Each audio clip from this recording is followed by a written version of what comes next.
2024 தேர்தலை எப்படி சந்தித்தோம், எவ்வளவு பெரிய நெருக்கடிகளுக்கு மத்தியில் அதை எதிர்கொண்டோம், எவ்வளவு சிக்கல் அதற்குள் இருந்தது என்பதை பற்றியெல்லாம் எனக்கு முன்னால் உரையாற்றிய தீஸ்தா அவர்கள் மிக சிறப்பாக எடுத்துச் சொன்னார். அவர் குறிப்பிட்டதில் 3 அம்சம்: பணபலம், படைபலம், அத்தோடு நில்லாமல் இன்ஸ்டிடியூஷனல் அந்த அதிகார கட்டமைப்புகள் அவை எப்படி துணை நின்றன என்று சொன்னார். நமக்கு எந்த பலத்தை நாம் திரட்டிவிட்டாலும் அதிகார கட்டமைப்புகள் அந்த பலத்தை நாம் திரட்ட முடியுமா என்றால் திரட்ட முடியாது. ஒருபோதும் கருத்துருவாக்கம் செய்யக்கூடிய மீடியாக்கள் நமக்காக பேசாது. ஒருபோதும் அதிகார அவைகளில் இருக்கக்கூடியவர்கள் நமக்கு துணை வர மாட்டார்கள். பாஜக எதிர்க்கட்சியாகவே இருந்தாலும் அவர்களுக்கு துணை புரிவதற்கு எல்லா வகையிலும் ஆட்கள் இருக்கிறார்கள், எல்லா வகையிலும் படை இருக்கிறது. அவர்கள் கேட்டுக்கொள்ளாமலேயே அவர்களுக்காக வேலை செய்வதற்கு எல்லா மட்டத்திலும் துருப்புகள் இருக்கின்றன. ஆனால் நமக்கு அப்படி அல்ல. 2 நாட்களுக்கு முன்னால் நியூஸ் 18 தொலைக்காட்சியில் திமுகவுடைய பவள விழாவை ஒட்டி ஒரு விவாதம்.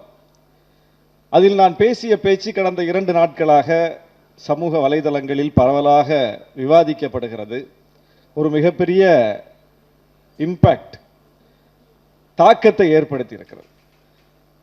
எனக்கே ஒன்றும் புரியவில்லை. நான் அப்படி என்ன புதிதாக பேசிவிட்டேன் அல்லது இல்லாத எதை சொல்லிவிட்டேன், வியக்கக்கூடிய அளவுக்கு அதில் என்ன நாம் பேசிவிட்டோம் என்று நானும் நினைத்து பார்க்கிறேன். அப்படி எதையுமே பேசவில்லை. நடப்பைத்தான் சொன்னேன், வேற ஒன்றும் இல்லை.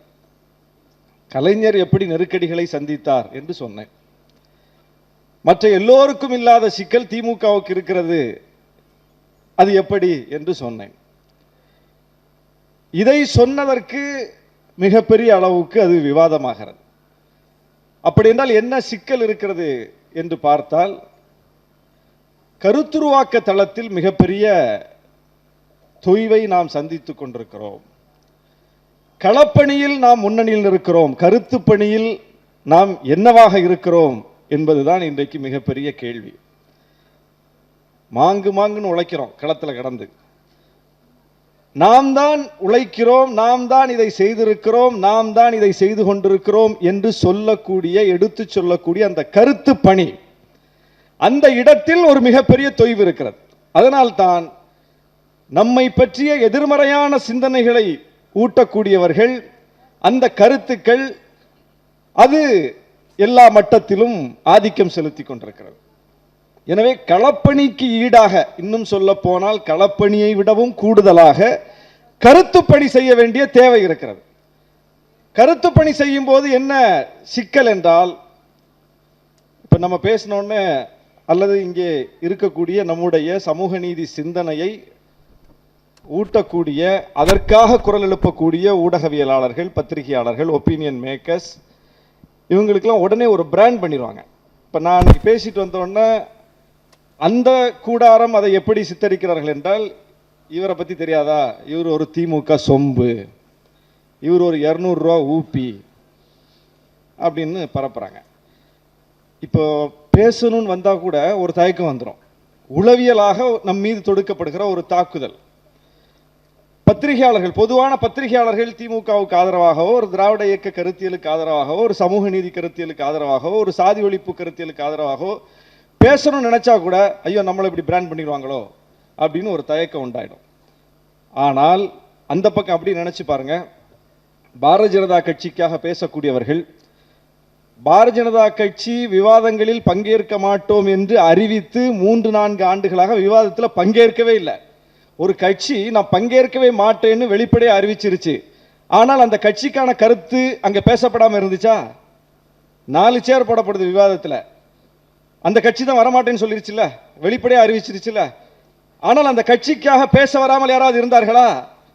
பத்திரிகையாளர்னு வந்து கலந்துக்கிட்டு பேசினாங்கல்ல, பொருளாதார நிபுணர்னு வந்து பேசுறாங்கல்ல, ஆய்வறிஞர்னு வந்து பேசினார்ல, அது ரொம்ப ஓவர் தான். ஆய்வறிஞர் அங்கே யாரும் இருக்க வாய்ப்பில்லை. வேறு வேறு வடிவங்களில் வந்து பேசினாங்கல்ல. இந்து மக்கள் கட்சியில் வந்து பேசினார்ல, அவர் பாஜக கட்சி அல்ல. பாஜகவை சாராமலேயே பாஜகவுக்காக பேசக்கூடிய, RSS நேரடியாக இல்லாமலேயே RSSக்காக பேசக்கூடிய எத்தனை எத்தனை முகங்கள் வந்து பங்கேற்கிறார்கள். அவங்க எல்லாம் கொஞ்சம் கூட அதுக்கெல்லாம் தயங்குறது கிடையாது. அப்படி இருக்கும்போது நாம ஏன் தயங்கணும்? அதுதான் கேள்வி. நாம தயங்க வேண்டியதில்லை. நீ என்ன வேணாலும் பிராண்ட் பண்ணிட்டு போ. நாம் பேசக்கூடிய கருத்து சரியா தவறா அது மட்டும் தான் நம்ம பார்க்கணும். நாம் யாருக்கும் வந்து முட்டு கொடுப்பது நம்ம வேலை இல்லை. நம்ம எதிர்த்து அங்கே ஒரு கருத்து சொல்லப்படுகிறது. அது யாராவது இருக்கட்டும், நம்ம கூட்டணி தானே. நம்ம திமுக நம்முடைய கூட்டணி கட்சி, எங்களுடைய கூட்டணி கட்சி. நாங்க திமுக கூட்டணி கட்சி. அதை பிரிப்பதற்கு இவர்கள் படுகிற பாடு பெரும்பாடு. எங்க தலைவர் ரொம்ப கேஷுவலா ஒரு செய்தியாளர் சந்திப்புல மது ஒழிப்பு மாநாடு நடத்துறோம்னு அறிவிக்கிறாரு. உடனே செய்தியாளர்கள் கேட்கிறாங்க, மது ஒழிப்பு மாநாடுன்னா எல்லாரும் கலந்துக்கலாமா? எல்லாரும் கலந்துக்கலாம். அதிமுக கலந்துக்கலாமா? கலந்துக்கலாம். வேண்டுமானால் வந்து பங்கேற்கலாம். இது அதிமுகவுக்கான இன்விடேஷனா? வேண்டுமானால் வந்து பங்கேற்கலாம். சொல்ல போனா இது அதிமுகவை கொஞ்சம் சிறுமைப்படுத்தக்கூடிய, அவ்வளோ பெரிய கட்சிக்கு நேரடியா வந்து ஒரு இன்விடேஷன் கொடுக்காம வேண்டும்னா வந்து பங்கேறுங்க அப்படின்னு சொன்ன ஒரு விஷயம்தான். நீங்க விவாதத்தை நடத்தினா கூட எப்படி நடத்திருக்கணும்? அவ்வளோ பெரிய கட்சி வேண்டும்னா வந்து பங்கேற்கலாம்னு சொல்லிட்டாரு அப்படின்னு நீங்க சொல்லியிருக்கலாம். ஆனா அதிமுகவுக்கு அழைப்பு அப்படின்னு ஒரு 10 நாளாக விவாதத்தை கட்டமைத்தார்கள். திமுகவை விட்டு வெளியேறுகிறதா விசிக? அப்படி எதுவுமே சொல்லல. ஏன் இது அவர்கள் இப்படி வரிந்து கட்டி கொண்டு செய்கிறார்கள் என்றால், இதை யார் சொல்லி செஞ்சிருப்பாங்க? இது தன்னியல்பா நடந்ததா? அப்படி ஒரு கருத்தையே சொல்லாமல் கூட்டணிக்கு எதிரான எந்த ஒரு பிரச்சனையும் இங்க கிடையாது. ஆனால் கூட்டணியை முறிக்கக்கூடிய ஒரு நிலை வந்துவிட்டது என்று சொல்லக்கூடிய அளவுக்கு ஒரு கருத்துருவாக்கம் வலிமையாக செய்யப்படுகிறது. இதுதான் கவனிக்கணும். இதுவே இந்த கூட்டணியை வலுப்படுத்துறதுக்கு ஒரு கருத்துருவாக்கம் செய்வாங்களா? செய்ய மாட்டாங்க. அப்ப எவ்வளவு பெரிய சவாலை தாண்டி இந்த களத்தில் நாம் நீந்தி கொண்டிருக்கிறோம். பாதகம் செய்பவரை கண்டால் நாம் பயங்கொள்ளலாகாது பாப்பா.